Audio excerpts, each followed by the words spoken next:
మాజీ పురపాలక అదే రకంగా తల్లిదండ్రులు అందరికీ కూడా సురక్ష వంచు నమస్కారాలు తెలియజేస్తూ ఈ ఊరేగింపులో పాల్గొనే భక్తులు ముందుకెళ్లాల్సిన కోరుతున్నాం.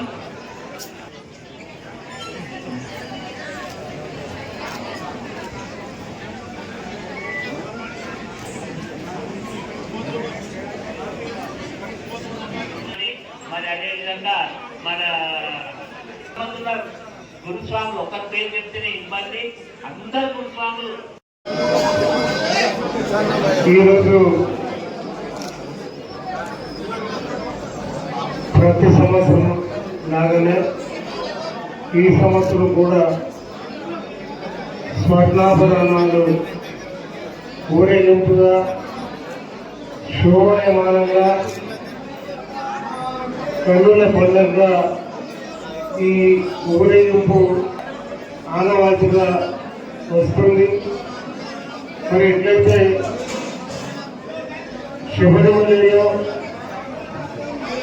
కొండలరాజు వంశీకులు ఆభరణాలు ఊరేగింపు చేయటం, అదే రకంగా ఇక్కడ కూడా సదాశివపేటలో జిల్లాకి తలమానికంగా ఈ ఊరేగింపు కార్యక్రమం జరుపుకోవడం ఆనవాయితీ. మరి ఈ కార్యక్రమంలో అయ్యప్ప భక్తులు, మహిళా తల్లులు, మరి మా సుధాకర్ రావు గురుస్వామి, మా నాయుడు గురుస్వామి గారు, మా గోపాల్ గురుస్వామి గారు, గోరశంకర్ గురుస్వామి గారు, మరి అలాగే ఈ ఆలయానికి సంబంధించిన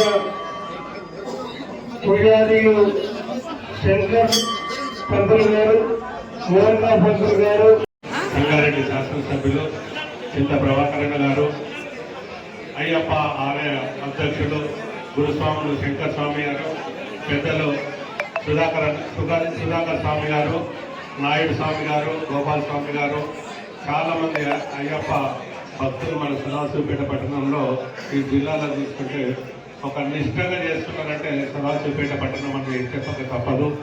ఆభరణాల ఊరేగింపుకు వచ్చిన పేరు పేరున అందరికీ నా హృదయపూర్వక నమస్కారాలు. అందరూ శబరిమలైనరు.